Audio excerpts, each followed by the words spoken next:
Look, I totally understand focusing on the Champions League, but what the hell was that? And what the hell has the last few weeks been? What have the players been doing in the Premier League over the last 5, 6, 7, 8, even 8 games? It's actually pretty scary. We've dropped over 20 points from leading positions. It's just unforgivable that the players can, yes, focus on the Champions League, but have such disregard, it seems, and drive and passion and just the mentality to actually win the Premier League games. It makes absolutely no sense to me when second place isn't a guarantee. If we win today, maybe it's almost guaranteed. Maybe, just maybe. But the fact that we've lost this, I mean, we can jump into the table here and you'll see oh my, look at this form. 1 win in 5, and it's actually worse than that if you could see more. Man City, who have had arguably their worst season in maybe a decade, genuinely have a chance of overtaking us. Newcastle United, we play them soon. If they beat us, they have a chance of overtaking us. We can actually fall out of the top 4 if we don't win towards the end of the season. There's 3 games left. And one of them's Liverpool as well. Now, obviously, Liverpool have won the league, but you know they'll be well up for that. They'd love to beat us and stop us from getting second place. Because even for me, and I've made this mistake, in my head, we finished second place this year.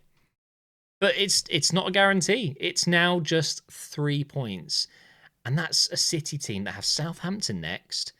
And they've had one of their worst seasons in a while. It's mental. It's actually mental, and it's not good enough. Let's have a look at the stats here. We've created more. Okay, cool. We've had a bit more possession. Okay, cool. We've had a little bit of momentum here and there, but pretty even. And the 2 goals we conceded are a long throw and a corner. Well done.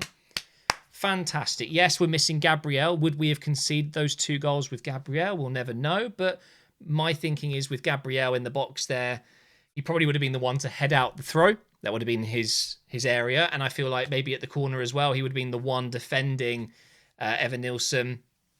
But it was Ødegaard. And to be fair to Ødegaard, he's not the biggest player and he can be easily thrown to the ground. I understand that. Was it a handball? Did the ball come off the elbow? Who knows? I don't care at this point. It isn't good enough, no matter which way you look at it. So the lineup, interestingly, you know, there's this little competition called the Champions League that we've got on Wednesday, but we're going full strength. Full strength. Whereas, okay, let me just quickly check. Should we have a look at what PSG got up to today? Let me just scroll down to the French league. Oh, PSG lost. Okay, let's have a look. Surely it was their first team, right? No, it wasn't. It's a lot of their... Well, I mean, you've got João Neves at right back. That's an interesting one. But they're playing Mbaye there. They're playing Beraldo, Tape Cobrissa, Safanov.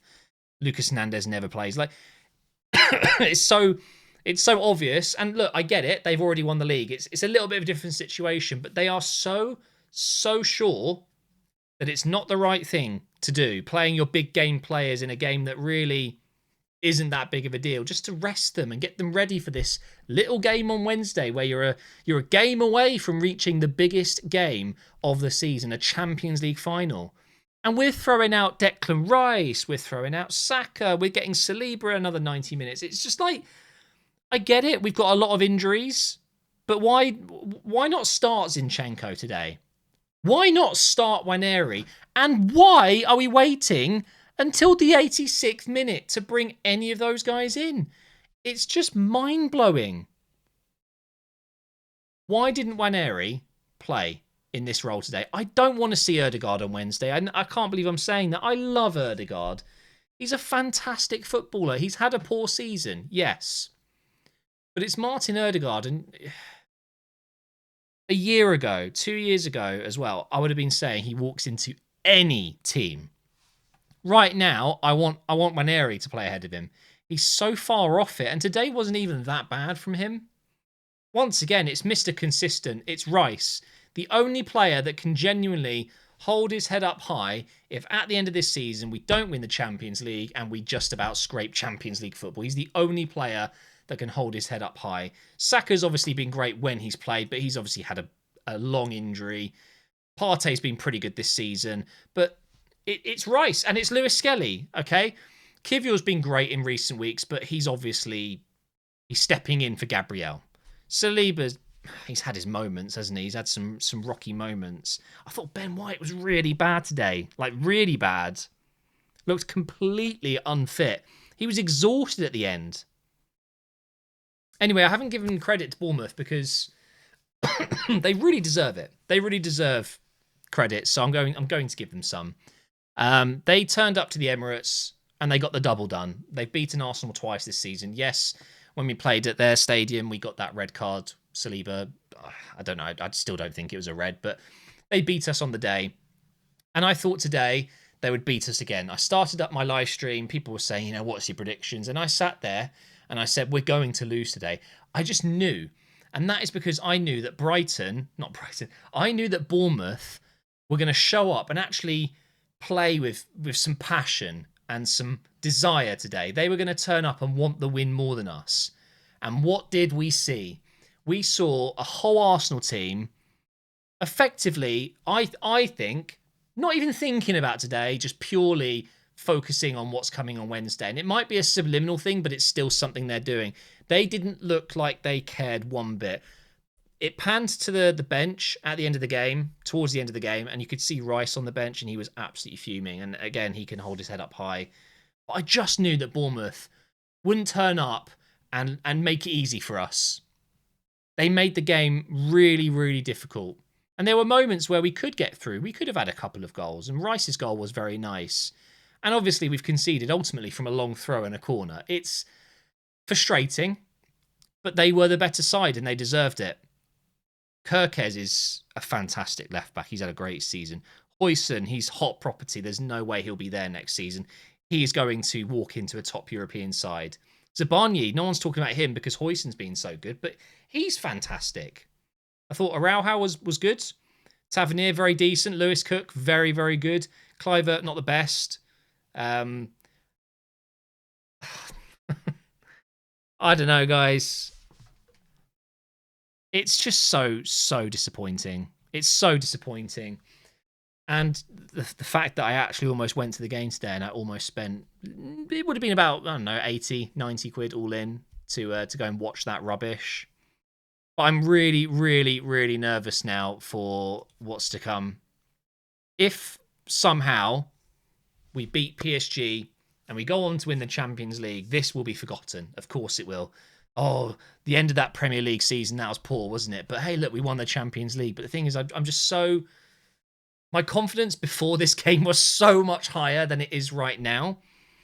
But we could... Okay, hear me out. I know this is very negative, but we could very easily lose on Wednesday to PSG. Champions League, done.